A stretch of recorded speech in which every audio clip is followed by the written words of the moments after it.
Thank you so much to all of you for joining us this afternoon. I think we have a very interesting topic to explore and a very interesting and illustrious panel joining us here to discuss this topic as well. So thank you very much to the panelists for joining us.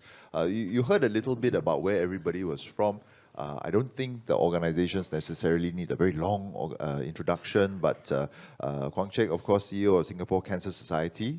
SCS is a self-funded social service agency which provides an integrated continuum of care from cancer control and prevention to patient support services, survivorship and palliative care. Thank you so much for joining us.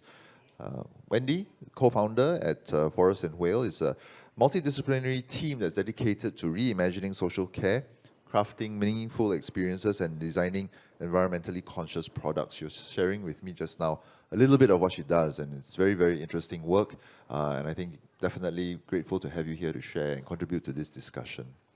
Michael, CEO of The Helping Hand.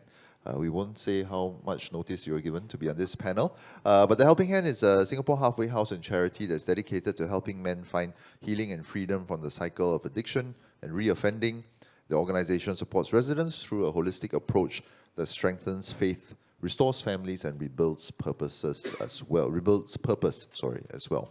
So I think with this diverse range of backgrounds from our panelists, we are going to be looking a little bit at, as the title suggests, knowing your beneficiaries as a way to achieve deeper impact in our respective work.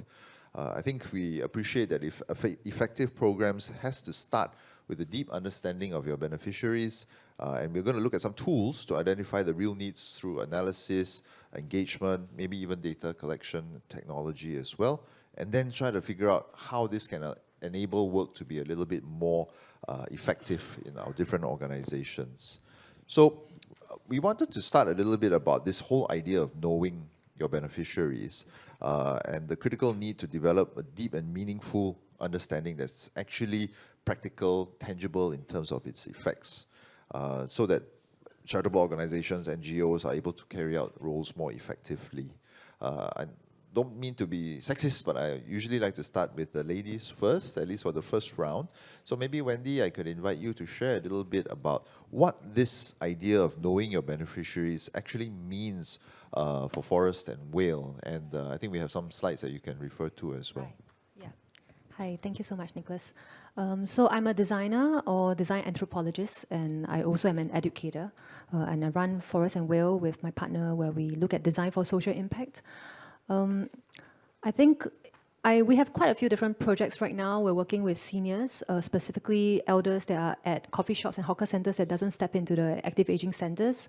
We're looking at elder isolation, but more importantly, how do we approach them before they are lonely, so in the pre-loneliness phase.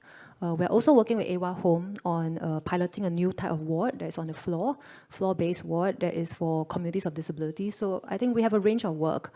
And because I'm an educator, I bring my students into these projects as volunteers. And a lot of times we redefine what beneficiary even mean, right? So is this man sitting here in a void deck just enjoying the breeze a beneficiary? Is he a lonely man? Does he have some hidden skills that he can actually contribute? And a lot of times in the projects that we do, we want to reframe that as well, and to ask not whether can we help you, but whether can you help us and can you contribute, right? So I want to share a few slides from this project that we did with Lian Foundation, and it's called Hack Kopitiam. And it really started with the idea that we are super aged and we're going to be building more and more of these active aging centers. But if you look into any of them, most of the time you see a good high percentage of female demographics, and we were asking ourselves, like, where were the male? And then we found them here, right? We found them in a coffee shop and hawker centers, and that's where we hang out with them, all the uncles and the kampong chiefs. And then when you talk to them more, you realize that they've been living here for 50 over years. They've transformed this table into their hangouts. In fact, they bring their own chairs, so the ones with backrests are from them, and they are locked up with a lock. And then they distribute it out to the community and the elders who need the backrests, because the hawker center chairs doesn't have backrests. So over time, we've found a way to warm the ground by using design to activate, and this is what we call live story ethnography, where we go in to hear the stories, but we have someone else sketching at the same time. And after that conversation, we gift the sketch to them, right? So this is how we get to know our so-called beneficiary. But as you can see, most of the time, they don't feel like they need to enter an active aging center. And they will tell you at the age of 70 that, yeah, I'll go there in 15 years' time. So they associate that with a 90-year-old somehow, I don't know why. But over time, we realized that actually we need to bring them into the center to age actively. And can we think about active aging beyond wars? So Hack Kopitiam is really a project that was spearled by Forrest and Will and Lian Foundation, where we look at a care framework that involves people that are not usually in the care ecosystem, such as the runners, the hawkers, and the coffee shop manager. We have met a coffee shop manager who has a list of phone numbers of some of his patrons, and he would tell the helper that brings the elder down that leave the uncle here, you go up and do your housework, and let uncle sit here with us. So actually the coffee shop is already a center of care. At the same time, we also involve socially engaged artists and designers, and together we reimagine what care in a community looks like. So I'll just quickly run through a few more slides to not take up too much time. So this is Mr. Kwang at 90 years old, and we found out that he's a calligrapher. So we hacked the table and we turned it into a calligraphy writing table. So that's just the only thing that he had to do was to lift up the brush and start writing. These are some of our student volunteers. And importantly, it's also about the connection between the calligraphers, not so much about how good they are, although they start competing naturally. And then stone stacking in Marine Terrace with Mr. Fu, they can go on for 3 hours. It's really amazing. It gets also competitive and people start stealing stones, so we had to design a different kind of setup. But we try to make this activity very tasty so that people want to keep doing it. But what's interesting about Hack Kopitiam is that coffee shop spaces are not defined by service boundaries as most social services are. And people move to coffee shops for the best food, or maybe because they were previously living in Ang Mo Kio. So when we activate in Ang Mo Kio, we have people coming from Woodlands, Punggol, and all these places. And then that tells you something about isolation and loneliness, is that after 15 years of moving to a new precinct, all their friends are still in their own neighborhoods. So the day that comes when they can no longer make that travel, they will be trapped in their new neighborhood with the gaps in their networks. And that's when they are really isolated, right? And so the work that we're doing is really about being sort of crossing these service boundaries to be beyond these boundaries. And how can we then map the assets within a community? Yeah, that's all from me. Thanks very much, Wendy. Obviously, I think one of the challenges would be with this demographic and target market of beneficiaries, definition, identification potentially is a little bit trickier. So very interesting to see how you actually go about engaging on the ground. But if I can turn to Kwang now, I think Cancer Society, maybe a slightly different paradigm. Your beneficiaries is quite clearly defined by the very nature of the organization. So how do you go about developing that much needed knowledge of the beneficiaries that allows the work that SES does to be more productive and effective? Yeah. So thanks very much. Can you hear me? Yep. And thanks for having me as well on the panel. So as mentioned, my name is Kwang. Most people call me KC. I'm from Singapore Cancer Society, and Nicholas is right. I think if you think about Singapore Cancer Society, our cause is about cancer. And while I think the beneficiary, or in my case, maybe my first learning point, having come into the sector, I don't like to call them beneficiary. Actually, either they're clients, in healthcare I like to call them patients, but actually they're individuals and families that are impacted by cancer. And how do we think about them and their journey? And so that's maybe the first learning point. I've been in the society now for coming to 10 months, new to the sector, many learning points. I spent many years in public sector, a few years in private, and now I'm in the non-profit or charity sector. So part of my reflection and perhaps thinking about the clients and what they need, I think also derives from my experience. But maybe just a quick check around the room, because that's what I often do. I see one of my colleagues back there as well. How many of us actually have either know somebody or have loved ones ourselves impacted by cancer? Yeah. So I think this is a very common sort of feedback. And we do know people who are impacted. We have loved ones ourselves as well. And nowadays, if I get calls, messages to say, can I ask you something? Can I consult you? Yeah. Typically, there's a drop in my heart, because typically they need help. They need actually some advice and support on their journey. So maybe just the first part, just understanding where for Singapore Cancer Society, where we are, and the group that we need to be able to care for or look after. I mean, it is a huge impact, not just for Singapore, many countries around the world. Still remains the top condition that impacts on Singaporean. So it's cancer, ischemic heart disease, diabetes. And we are really talking about 48 people diagnosed with cancer every day in Singapore. And unfortunately, 16 pass away from cancer, which is why we won't know of people or ourselves affected by cancer or family and loved ones. So the impact is huge. And of course, in terms of the needs and what actually would require, that's very, very, very widely. But nonetheless, the need is there and is growing rapidly, primarily because of our aging population. But the good thing is in Singapore, we have a great, fantastic, in my view, world-class healthcare system. But later on, when we talk about the needs of our individuals, our clients, it's not just about healthcare, although that's very important to help them to recover, overcome cancer, and get back to their lives. Actually, different dimension of care needs to come in that they would require, whether it's psychosocial, whether it's a diet, right, whether it's in terms of rehabilitation, and even sexual health, because cancer treatment does affect us in terms of sexual health. In Singapore, we don't talk about it.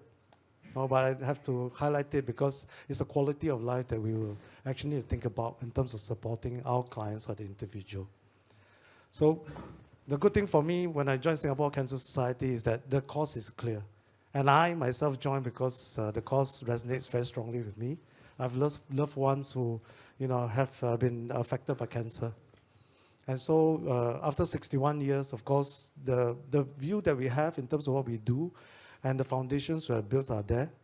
But actually it's rethinking about what are the needs and aspirations of the individuals impacted by cancer out there.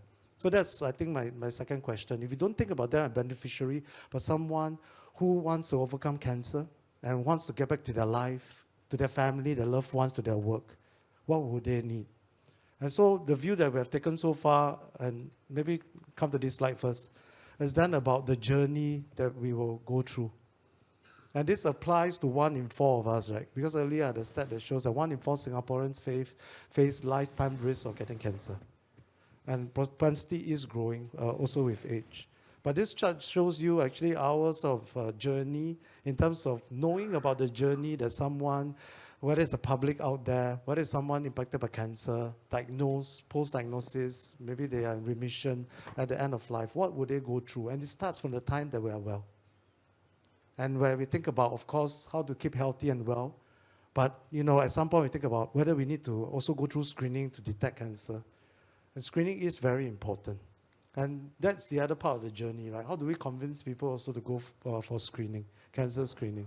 With Health SG, I think things are improving, but still in Singapore, I'm not sure you know, we only have 3 screening tests for cancer, but only around 40% of us go for screening who are eligible. In OECD countries, the more progressive one, it is about 80%. Absolutely, screening, early detection, absolutely is vital, saves lives. The earlier you can detect, the probability of recovery, full recovery, is much higher. But how do we sort of support the journey? Because it's not so easy. A lot of anxiety, concern, barriers, accessibility, even financial, just to go for screening or follow up for screening. Then the journey actually goes through emotionally, as you can see. Actually, the lowest point in the journey for someone is at the point of diagnosis. So for those of us who have been there, either ourselves or loved ones, that's the point where the anxiety, the concern, the worry is actually the most. You worry about yourself, your family, your job, your financial, you worry about the impact of those around you. How do we then come in to support them at the point where they're lowest in that journey? Then, of course, through the treatment, hopefully they recover, they get stronger, they go into survivorship. But journey doesn't end there because with clinical treatment, recovery rate for most of our cancer are pretty good. But then how do we look at survivorship for the remaining part of their life? Because it doesn't just end at the point of treatment.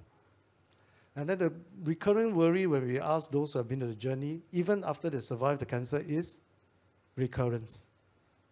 The cancer will come back. And they do worry about it. How do we continue to support them all the way till end of life? So for us, we do focus on the journey of our clients or the individual from well to end of life. We have a home hospice team as well, focusing on cancer patients. And supporting them and the family, I think, is important. So maybe last point before I allow the other panel members time, is the question that we ask of the clients or the members that we have is that if you think about your journey and what you have gone through, particularly when you're well to the point of diagnosis, to the point where you're recovered in survivorship, and it's something that you wish you had that will help you, support you, and will at least help you on this journey, what would it be?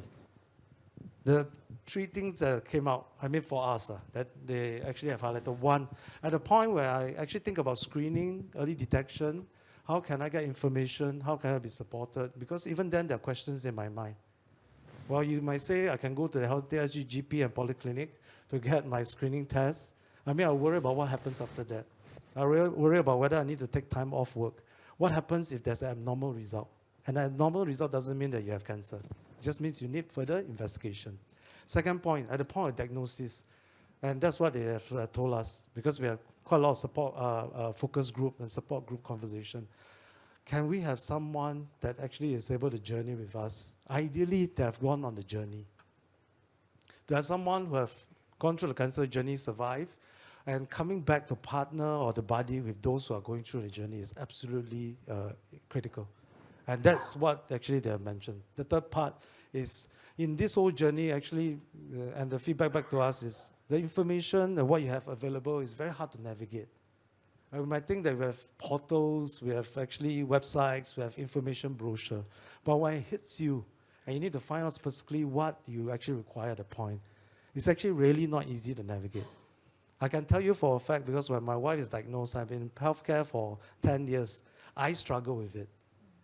But I have the benefit because I can call friends. I can ask for advice. But how many people out there are able to tap on the channel? So that's the point where we really need to work hard in terms of being able to provide the information, navigation, and the support that they need. And it doesn't just start at the point of diagnosis, start from the journey. So that's our last learning point. So our strategy is now focused on addressing these three parts of the journey and what we feel will be the needs and the aspiration, I would say, of the individuals and the families out there. Thanks very much. Thank you, Casey. I turn now to Michael. And obviously with the helping hand, the demographic or the target beneficiaries or the people that you're trying to help slightly different from what we heard from Wendy and Casey. Right. But maybe I can ask you, in terms of knowing your target audience in that sense, what actually goes into it? How do you actually go about doing it? And then if I can transition a little bit to the second order of what I wanted to explore today, how does that then inform the work that's done by the Helping Hand? Yeah, thanks, Nicholas. I really appreciate what was shared by Wendy and Casey as well. And I truly believe in this work that you guys are doing. So thank you so much. So I'm Michael, CEO of the Helping Hand. Just a show of hands, how many of you know or understand what a halfway house do? Anyone? Oh, quite a bit. Wow, wonderful. I'm so heartened. So, the Helping Hand, we've been around for 38 years. We've been journeying with men coming out from prisons. We're actually helping them, building their identity again, rebuilding their lives. And we want to become a place where they can find healing, a place that they can find hope, a place that they will find purpose. So, for us, in knowing our beneficiaries, I guess, is really seeing the man behind the crime or the things that he do. Labels are very easy to be defined. We go around, we label people very quickly. Or this person, ex-convict, don't go too near him. So we hear that quite a bit. But how do we see the man behind this? Recently, there was an CNA insider that was interviewing one of our residents. His name, I don't name names, but he said something like this: I've been in and out of prison for 40 years. 40 years. This is my 10th time. And I want to share with you that this is my final time. Will you believe me? And I think that is a question that most of our guys go through, and the things of whether or not we as community are able to believe and accept. It's not easy, but it's who we see. Now, our journey of recovery starts not just from the identity of the person, his recovery journey and all those things. We also ask them, what is it that will help you in your journey of growth? Recently we did a survey. We did a survey with them, about 100 of our residents. We actually took them and asked them a very pointed question. What do you think can help you in your journey of recovery? The moment you leave the helping hand, how do you stay clean? How do you stay strong? What kind of help do you need? We list them a lot of questions. It's done by an interview, and it's not just by a paper, question and answer. And two things came very strongly for us. Very interesting. I thought it was going to be work. I thought they were going to say, I'm going to need a lot of money, kind of thing, But two things came in very strongly for us. One, they said, I think I need faith. Faith so that I can rebuild my identity. Second one, I need my family. I need my family's support. I need my community support. And with that alone, with that understanding, we actually started re-looking into our program. So to answer the question, how does it then work, right? Because understanding must lead to transformation. So in the essence of what we try to do, then we really look into the things that we are doing and say that, are we really supporting them in their faith, in their growth journey? And are we helping them reconcile with their families? And if not, then what should we do? So over the past year, actually, we repurpose our programs. Now, I share this passionately because I don't believe in creating more programs for program's sake, because that's really not the things that we want to do. Already the team are stretched, they have many things to do. And so how do we repurpose existing programs to ensure that it meets the needs of our guys? So we started something very simple. We had family support group. We have never had family support group. In fact, we were the first halfway house that actually started a family support group. And with this family support group, we actually brought families together to share about their challenges, their views. Now, you must remember this. Families of an ex-offender generally don't come out and ask for help because they just keep silent and they will struggle on their own. So having this group of people coming together, willing to share and understand from one another that the challenges that you're facing is being faced by other families as well, actually helped. And because of that, with the understanding of the need of our guys, helping them to transform, helping their families to receive them, has actually helped us in our journey of our programs. One of the key challenges that we always face is this. The journey of a recovery is never straight. Just like the guy that came to the helping hand, after 10 times, I'm sad to say that actually he relapsed recently as well. Nonetheless, for us, we believe in this. The recovery journey includes relapse.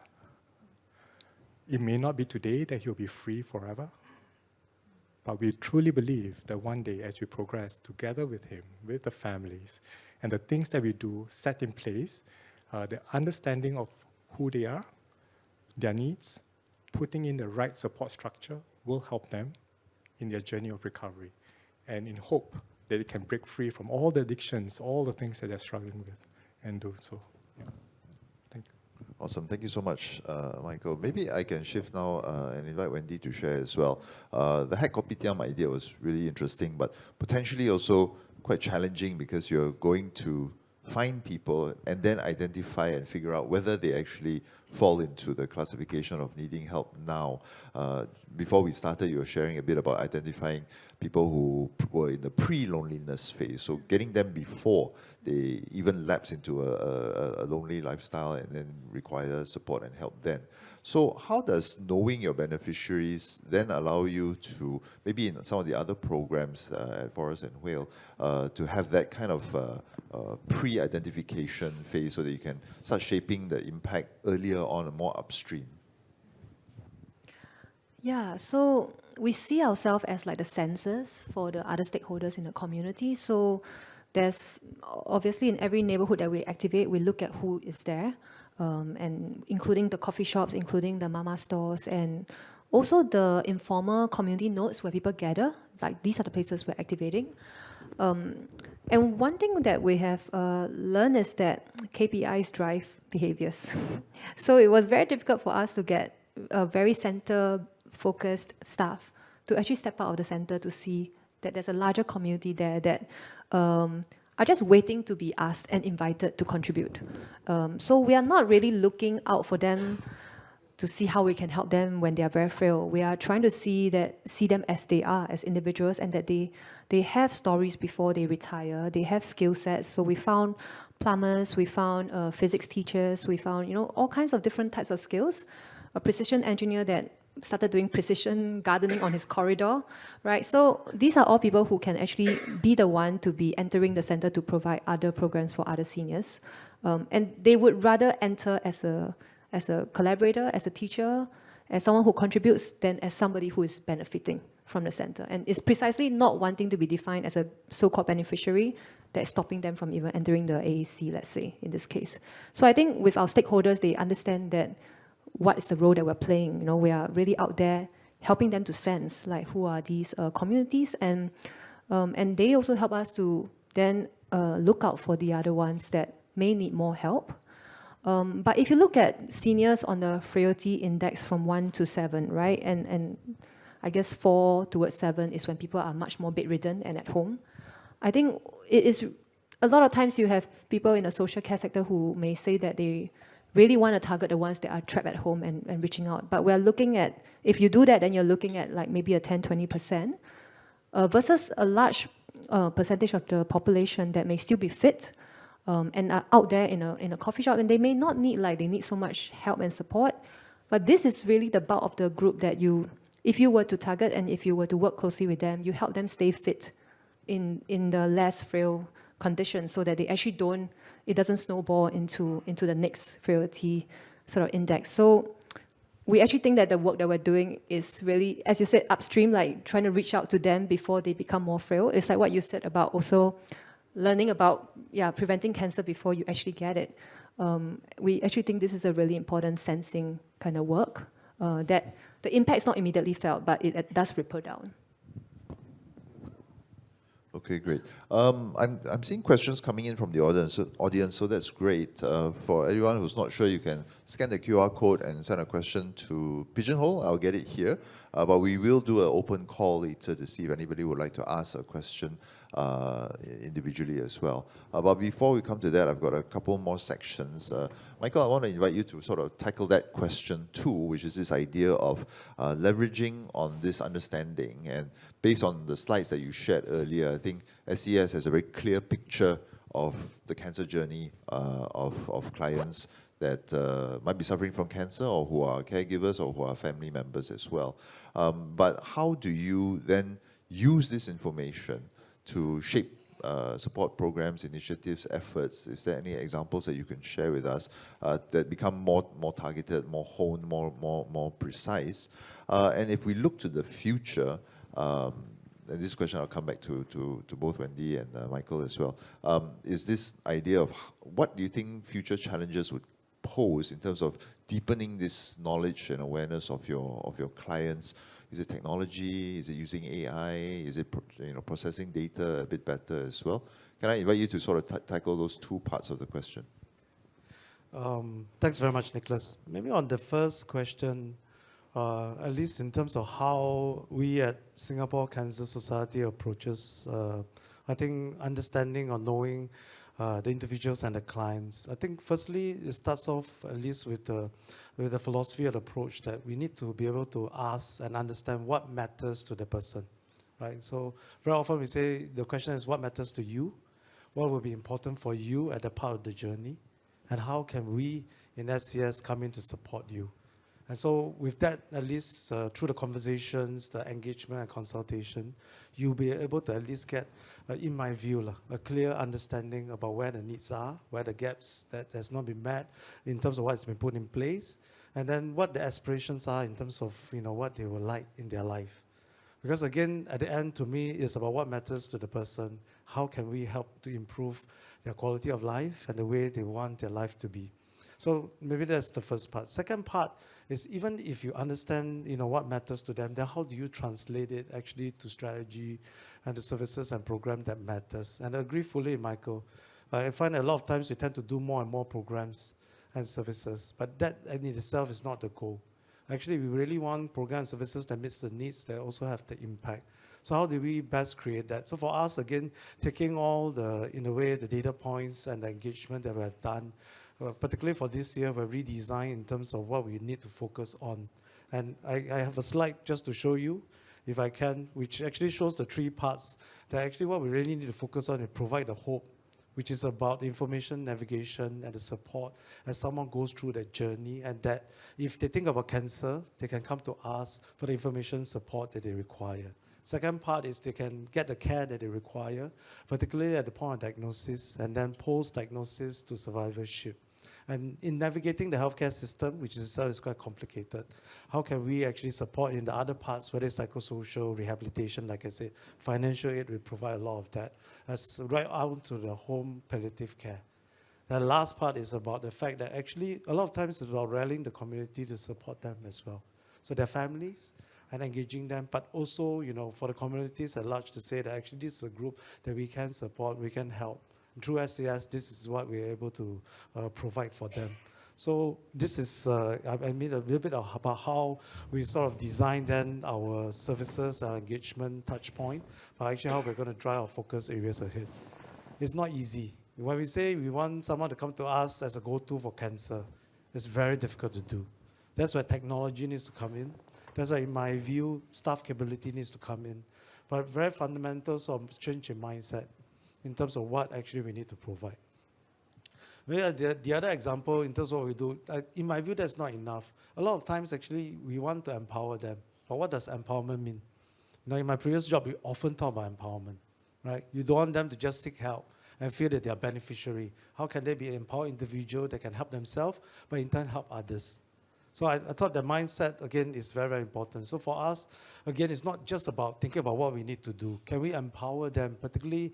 And the good thing, to be honest, in the cancer cause is that we do have those that are going through or overcome cancer. Many of them that says, Casey, I want to come forth to help. I want to help those going through their journey. I want to help those to overcome cancer. So cause does rally quite a bit of support, which we treasure very much. But then how do you governize this? So again, a little bit like what Wendy is doing, we have now sort of put in place what we call ground-ups initiative. So the point is, if you want to help, you actually understand this journey. And you have the group that actually we actually want to help more reach out to. Can you work with us to co-create what works for them? So for example, our support groups, we have quite strong support groups. Right? So for example, the prostate cancer survivors, they call themselves Walnut Warriors. Right? Those with throat cancer, they call themselves New Voice Club. Right? And then for the breast cancer survivor, they call themselves Reach to Recovery.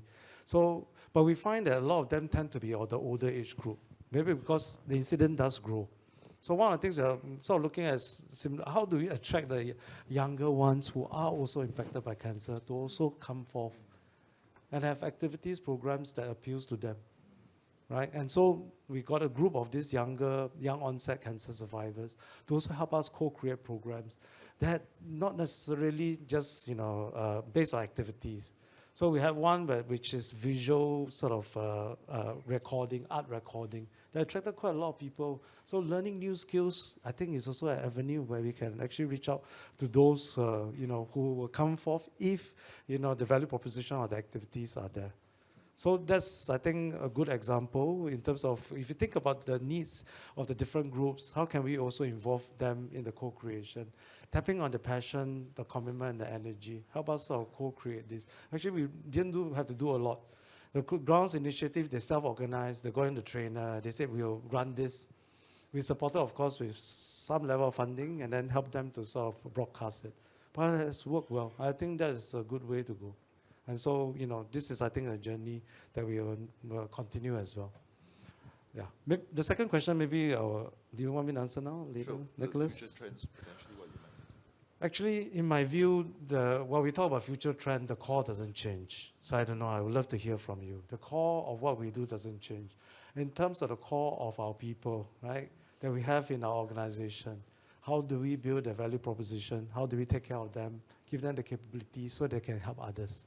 The core doesn't change. So I always start off with the core in terms of our people and the value proposition we can provide to our people. Second core that doesn't change is the value proposition to our clients, our beneficiary, the patient out there. That, to me, we have to reflect on, evolve the way that we do it. But the core, in my view, our anchors doesn't change.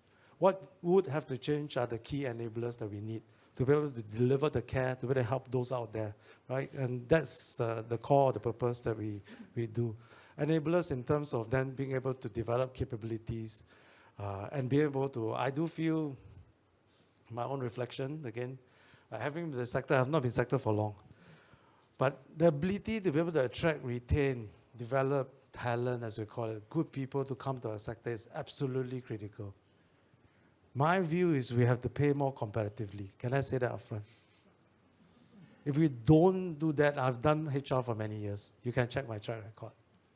If you don't address basic fundamental issues, including salary competitiveness, of course, building the right culture, having the right value proposition, we can't, in my view, progress significantly more beyond this. So, my first point. Second point is, even if you can attract, retain, develop good people, then organizationally, how do we develop our capabilities, like I said, to have the right culture, to be able to retain?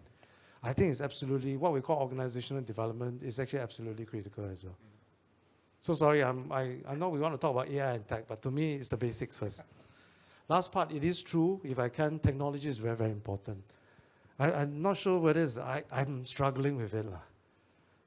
The capability to do this, the expertise, the level of investment that we need, it's not small. So when I first came into my charity, I hope I have no board member here. When I first came to charity, my council, my board told me, can you come up with a 3-year digitalization plan? Common? They say, you can tap my NCSS funding, fine. Yes, I can come up with a plan. How do we implement it, make sure it impacts, and help us to drive more in terms of the care out there? That is the question. Do we have the capability and capacity to do that? My IT team is used to be one person. Running my SS, user SS, EUC, right, contracts. Yes, no? Sorry, I'm not a big charity, my apologies. Don't big charity out there, you are fine. I suppose we're not big. But it's a struggle, right? So if you have no capability to do this, then how?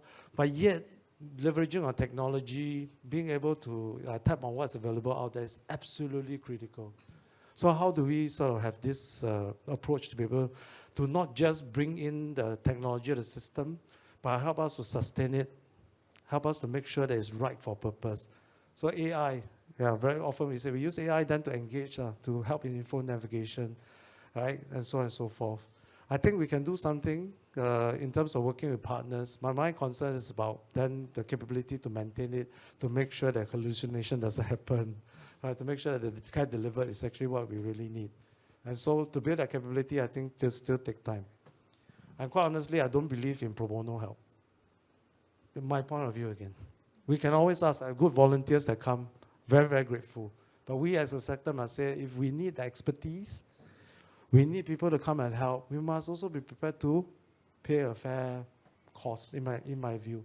It could be low mono, but there's a cost involved for people to provide this.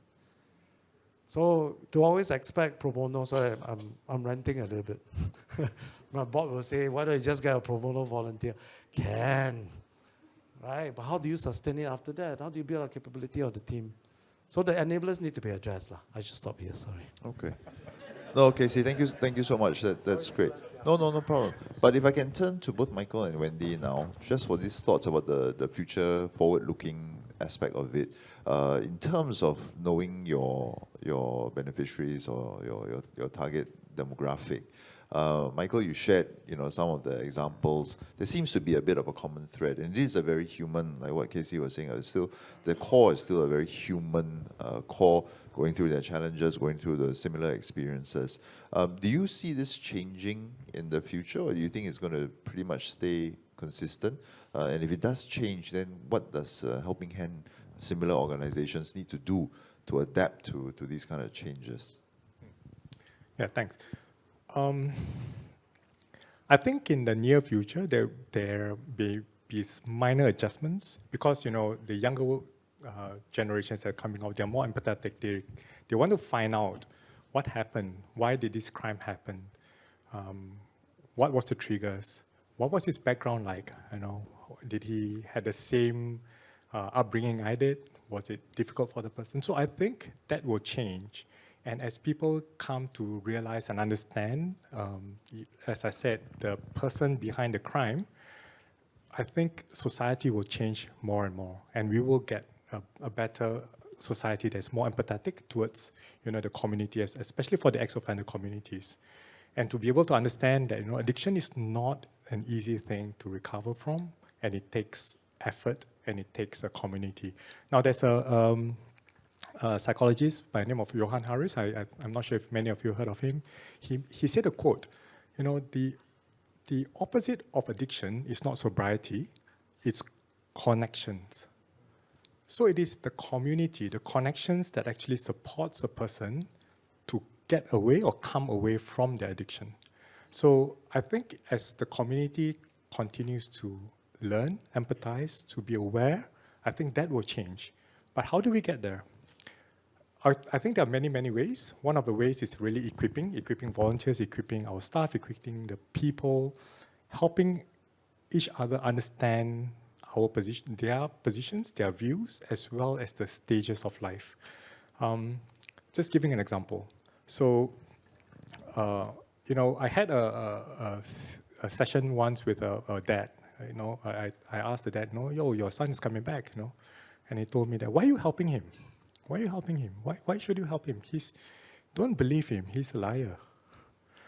And so I realized something, that no one actually sat down and talked to the father to understand the father's pain, struggles, and challenges. To him, he's been disappointed by the son for many, many, many times. And our expectation is that the father must receive him back to the family and be okay with it. And, at society, we don't really try to figure out what's going on. Then we say that, hey, how can the father kick the son out? Or how can the son just go back and then straight away struggle and then go, relapse? So as we start to unpack more and more and we bring awareness to people that these are true challenges that families are facing, we have to address everything. It's not, it's a complex situation. And the more awareness we are able to bring to the society, I think that will change. It can bring change, and I truly believe in it too.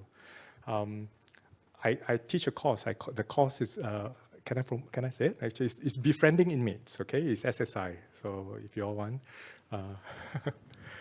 and that course actually prepares every volunteers who want to journey with an ex-offender to be ready.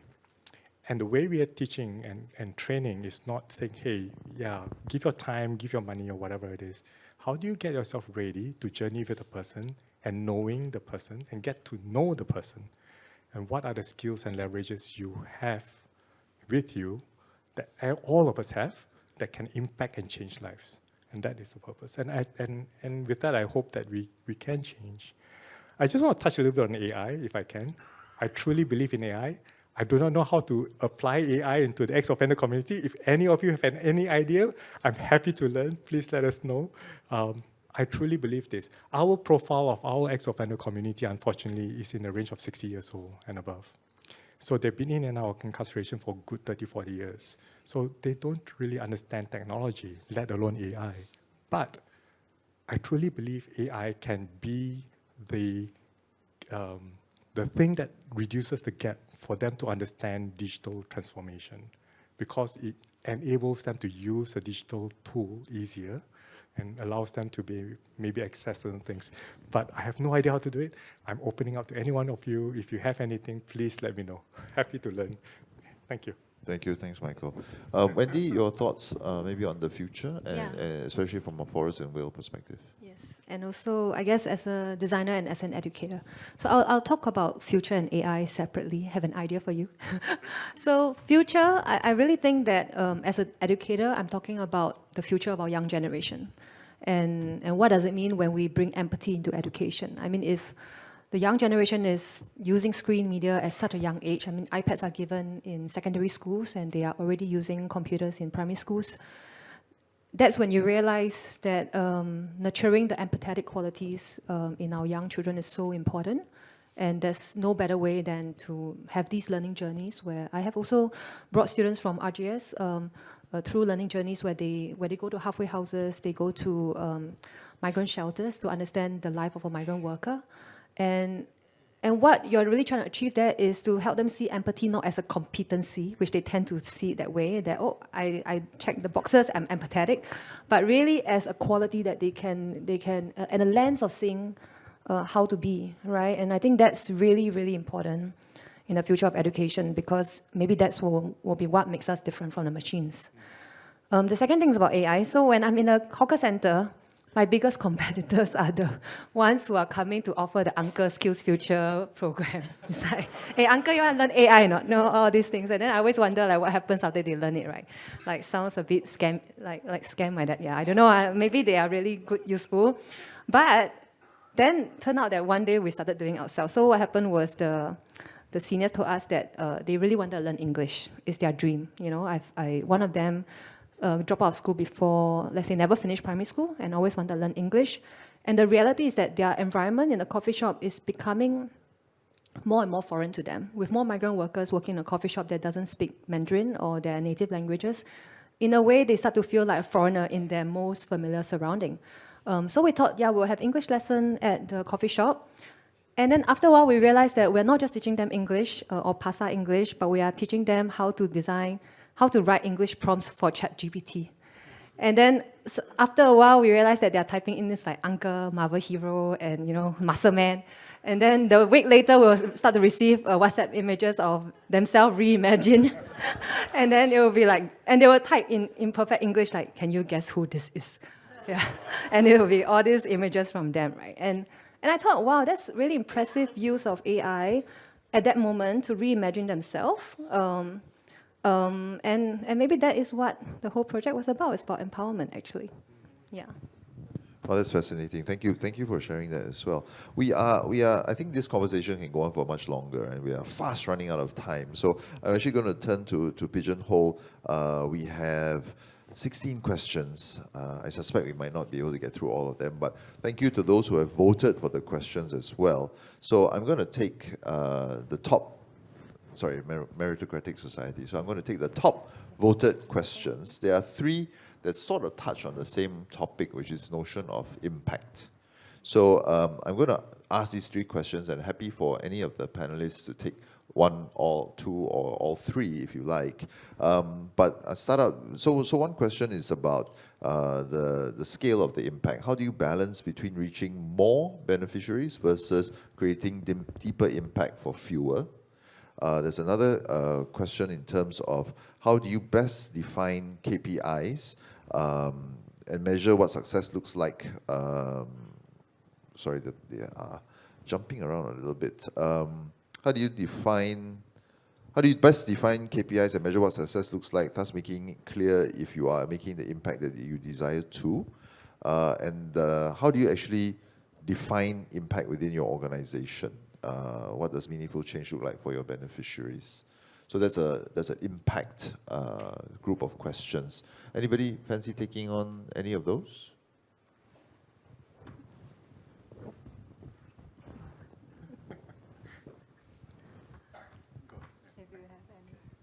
Yeah, thanks very much, Nicholas. Maybe I'll take the first 2 questions and share my perspective. And if I can ask for, I have a slide, my last slide, which shows the numbers. And I think it points to the first and second question about how you define the next slide, yeah, if you can. So this is what we call impact report. I show this to my colleagues more as a way, of course, to say how we've done for the last year. But actually, that's not my intent. Maybe it's how I would see our impact in terms of the work that we do. Of course, we track numbers as a way to say how many we have helped, how many we have actually cared for, accountability back to our board, our donors, to funding agencies. My apologies also because I used to come from a funding agency called AIC, so I'm suffering quite a karma nowadays because I used to insist on KPIs, which sometimes or many a times doesn't work on the ground, I acknowledge. Nonetheless, but actually my first point of view, the impact cannot be viewed in numbers. So my point about showing this is behind every single number there is a person that's affected by cancer. He or she is a loved one. He or she has a family that's behind, around them, has friends who love the person too. How do we quantify that in this manner? And so my point of view is, of course, we're still accountable for the, in a way, the numbers and based on quantifiable sort of areas. But actually, my view about impact is the impact that we make at the individual level for the person in terms of the quality of life. Because for every single person affected by cancer, it matters. Matters to them, their family, their loved ones. So that's maybe first how I'll define the impact.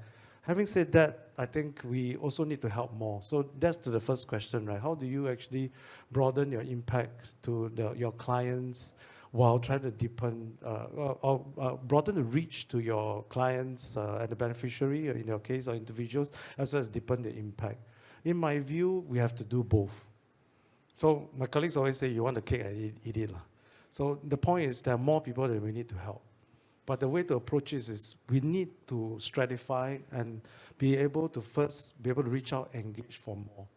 And if you take the approach that you can empower them, whether it's through information, help them navigate, help the loved ones to be able to support them, they realize that actually many of them will be able to support either themselves or their loved ones and family able to support them. So first point, reach out, empower where we can.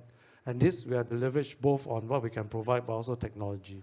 For those, after you stratify, that needs more help, either because they can't, they are isolated, they may not have the ability actually to access information, resources, support networks out there, then we need to go in and help in a deeper way. So again, in my approach will be broaden as well as deepen. And so, yeah, again, not easy to do. So you can tell that, my colleagues will not necessarily fully agree, or they'll struggle with what I say. But it's important, right? Because the need is growing. We need to cater to those that are impacted by cancer. At the same time, you need to deliver the care to those who really need it and deepen the impact. And how we define impact, maybe as the last point, is we define it in terms of life saves. Not easy to quantify, that says, or no, it's easy to quantify, but in a way, how do you attribute it, right? How do you establish a causality? In terms of quality of life. I think that's, to me, absolutely important. Lastly, in terms of the trust that we build, that's how, in my view, we should be defining the impact that we have and the organization should have. Wendy, Thanks, your thoughts? Any thoughts on this issue of KPIs and impact? If you have something that you want to share first? Oh, okay, sure. Sorry, Nicholas. No problem. Yeah, it's all right.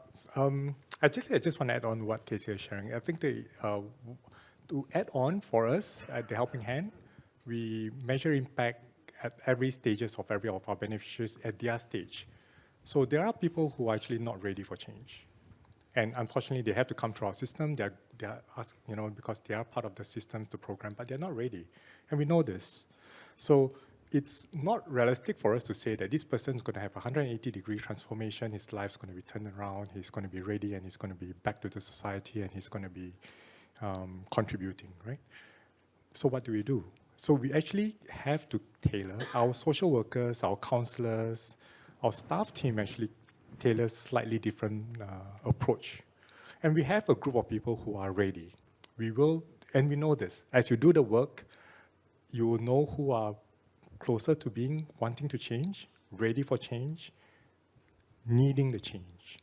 And those are the people group that as well we tailor it differently to have a slightly different outcome that we want to see. So we look at outcomes now not as big numbers, which I think sometimes is very hard to explain to donors, board members, and the likes, right? However, we look at outcomes as individuals now. So it's slightly different. So, but in doing so, we felt that the impact for us is somewhat greater. We've been doing this only for the past 2.5 years, but it's a slight shift. It changes also internally with our staff and our volunteers, the way they view things and the things that they do. Because the journey of an ex-offender in their rehabilitation journey includes relapse, as we said this. So if the person relapses, does it mean it's a failure? The answer is no. but it's part of the journey. He's early on in his recovery stage. But there are those who are already very, very close, who is ready to give away the past life. He wants to restart a new life. Those we will say that, okay, we will measure their relapse. How long are they able to stay strong? How long are they able to stay clean? So we actually measure somewhat differently from different people, different groups. And now we try to customize so that we don't have a broad strokes. This is so that in the processes and the things that we do, we customize. I guess the benefit of being in a helping hand is that we have 100 residents that come to us. We don't have more. We can't scale up beyond what we have as well. So it's a limited pool of people that we are doing. So perhaps that is a little bit different from the role. Yeah. Okay, Wendy, maybe you have the last word, given that we are fast running out of time. But sure. Impact and KPIs. So our project started with funding from Lian Foundation, and as with most Lian Foundation project, it's really about nudging or pushing the status quo. But at the same time, from the funder, it was very clear that they didn't want us to just do our little blue sky project and then it just fizzles out after that. So it was really important that we involve the stakeholders from the beginning. And so we're working with the AACs like Taiwan, like Montfort Care from the very beginning. And at the same time, we did reach out to AIC to share the project. So we're constantly in dialogue with them to understand where are the KPIs that we can shift, how can we redesign, if even possible, the KPIs together, and understanding why are the behaviors we're seeing on the ground like this as a result of those KPIs. And so I guess the point is that you can't ignore the fact that there are these existing structures that you can't change. In the end, what happened for us was we also realized we had to widen the ecosystem of stakeholders that we're working with. So if I'm only working with the AACs, then I'm very trapped by the KPIs that AAC have. And hence, I will struggle to bring the social worker or the program executive out of the center because they simply have so much work to do. And I really understand it's really difficult for them to be in the community nodes.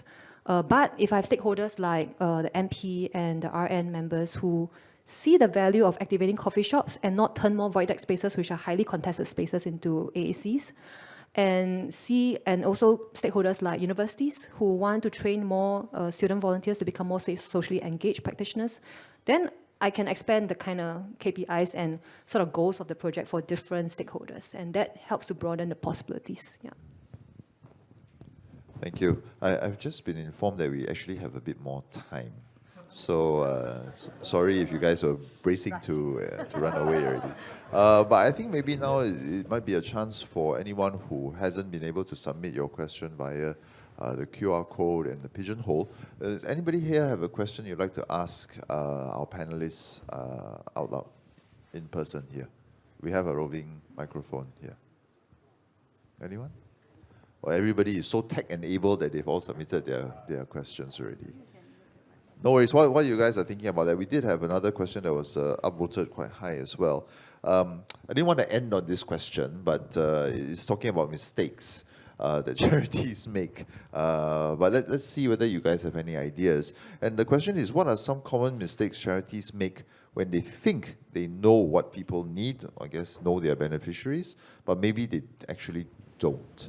So I think we've shared a lot about good examples, good outcomes, and stuff like that. Has there been anything, maybe not necessarily through your own experience, but stuff that you have encountered, in other organizations, where there's this sort of, fake impression of what people think about their beneficiaries that then led to potentially not the optimal outcome? Anybody care to share something? I can start off with this because we made lots of mistakes all the time, so it's not a new thing. But thank you for the question. Actually, we always start off with assumptions in the things that we do, the programs that we want to achieve, the outcomes that we hope to get. It starts with the assumptions, and sometimes our assumptions are just wrong. Sometimes working, say, example, with the Exco offender community, we think giving them work that is enough and they will be able to survive. When they can survive, they can thrive, and when they thrive, they will turn their life around. Sometimes it's not so straightforward as we have learned. So what do? It's really not the easiest of things, but we have to come back and say that, okay, what have we done well? What have we done wrong? What do you want to start? What do you want to keep? What do you want to stop? And this is something that we do as an organization, and we do this regularly with the board members as well. And from us in management, we have to present and share with the board members and even every other stakeholders, right? What has gone well, what we believe have done well, what are all the mistakes we have learned, and how are the things then do we keep, do we start, and do we stop? And we do that, and we reflect on that. And that's the only way that we can grow. Because if we don't look into our mistakes and just try to drive and optimize and make our programs efficient and make it work, then I think we are missing the point. We are not really looking at supporting our beneficiaries. We are really looking to support our programs. And that becomes wrong. So, yeah. Wendy, Casey, any thoughts? I would just say that usually when we meet our funders, the first question, or rather after sharing everything, the presentations, then the first question that he always asks is what was an assumption that you've made that was proven wrong? So actually now I start to enter the meeting preparing myself for sharing mistakes, because I do think we learn a lot from mistakes and we shouldn't be afraid to acknowledge them. We had a lot of hit and misses when we were trying to warm the coffee shop grounds. We also wonder at points of time whether we are doing meaningful work, because we are so upstream that it's almost like, are we actually making an impact? There's a lot of data collection, but are we having meaningful data? Are we having meaningful insights? But I think at some moment when you understand that, in our case with the being unsure, is when you shift the lens and you realize that we are trying to build social capital and we're not trying to, let's say, fulfill programs or bring seniors into the center. And we're actually trying to build social capital. And once you build that, later on, anything else that you want to do with the community is a lot easier because you've already built that social capital. And then it's not a mistake. It's just sort of a reframing of actually what happened and what are the real value you're bringing here. Yeah, maybe just quick reflections from me. One is I always feel if we do sort of embark on things that really doesn't have an impact, doesn't work, it goes back to the root cause, whether we truly understand what matters to the group that we're trying to help, reach out to, or engage. So if we go back to that, we can understand that. There's no better way, in my view, to understand that than to sit down in conversation, to discuss, to understand, to listen. Because sometimes we don't truly listen because we have preconceived assumptions or ideas in our mind. I wouldn't say it's necessary here, but in my previous role, I'm often guilty or I made a mistake. Because when I go in, I say I listen, but actually I've already decided. I'm only hearing, but I'm not listening, I'm not understanding. So maybe that's an important part that we need to do. But maybe second quick point is more that I don't think it's a bad thing for us to make mistakes. In fact, I think we need to try. Because a lot of times you cannot get it right the first time. Even if you set your objective clearly, you understand the needs very clearly. Because this is, in my view, a journey of discovery that we need to learn, unlearn, relearn, figure out what's wrong, like you said, reflect, learn from what has not gone well, continue to do better. So I don't think it's a bad thing. I think it's a good thing that we actually take stock, we reflect, we think about what has not gone well, then we seek to do better. The fundamental thing is, are we always seeking to improve and do better? That is, I think, the approach that I will take. Yeah. Well, thanks very much for helping to end on a positive note. I was a bit concerned that we were going to go into a rabbit hole of self-flagellation and saying that we need to do better. But I think that definitely reflects a lot on a very sort of improvement-minded orientation in terms of how we're going to do the work. Especially as it applies to the topic of today. I think we started out talking about knowing beneficiaries and looking at the questions that are coming in from the audience. There's a very broad range that we haven't managed to delve into as well, but covering a very broad span of issues beyond just knowing your beneficiaries. And I think it's a reflection of your experiences and your sharing as well, which has really gotten people thinking about a lot of different aspects of the work that all our different organizations do. So again, I'm very grateful to have had all of you guys here to share different perspectives from different types of work, but also very interesting views and insights on what we should be doing now and mistakes that we have made and how we can improve as well. So, I've learned a lot, and I think I'd like to invite the audience to join me in thanking our panelists for their insights today. Casey, Wendy, Michael, thank you so much for your time.